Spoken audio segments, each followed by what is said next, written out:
Hi, folks. This is Don Meissner with the North Country Fishing Report.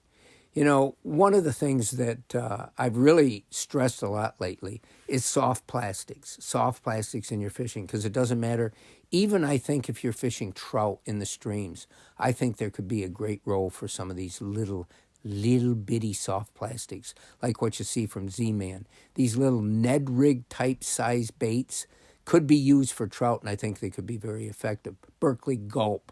Oh my goodness, those little 2 and 3 inch Berkeley gulps are tremendous for every species of fish.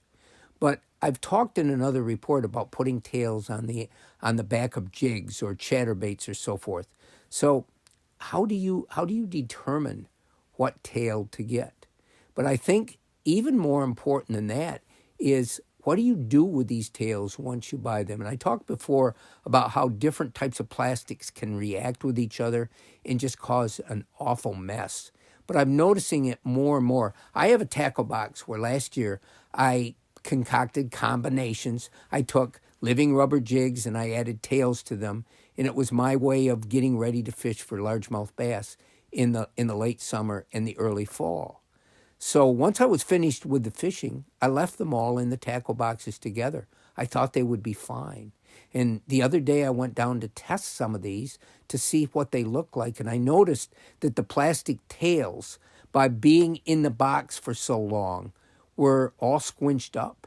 And rather than laying straight, they really did have a curve in them.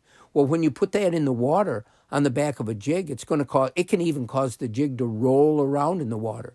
And a fish doesn't want to see a bait doing that. It doesn't look natural. You want your bait to swim straight and not to roll on its side. So coming back to the original point, if you store this stuff improperly, and again, is it taken me my whole life to realize this? But this has been a point that has really struck home as I'm trying to put my tackle together for this coming year. And I look at all these tails now that I've got to take off of these baits because, in a sense, they're ruined. They're not lying straight. I'll tell you another thing I noticed. Some of them, because the plastics were different than the skirts, or the plastics on the tail were different from the plastics on another tail, and they had been touching for all this time, several of the baits, the plastic had hardened right up like rock because of the chemical reaction that was going on. So they're ruined. So I think that's a really important point for you to think about when you choose these tails. And here's the other thing. When you're choosing, and the array of selection is extraordinary right now. I mean, you can get things with paddle tails, with straight tails, with fork tails, with curly tails, with double tails. I mean, there's such a combination. But when you choose these, you have to think, okay, as they go through the water, are they going to imitate something? Do these double tails do fish? There's no fish out there with two tails, and yet they're doing something.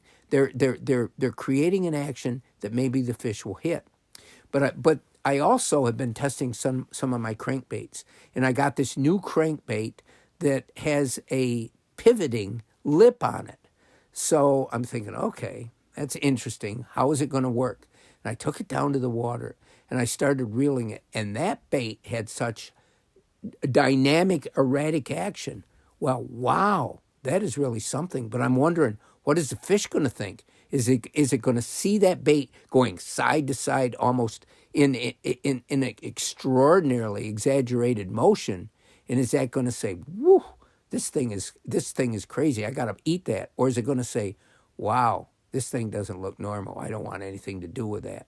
And I know that sounds almost like I'm being ridiculously sarcastic here, and I'm not. There's so much that goes into whether a bait is going to work for us. And as I've mentioned many times before, what works one day might not work the next day. Things change. Fish's moods change. And that may be the biggest thing of all. Their moods, they can be moody, just like we can.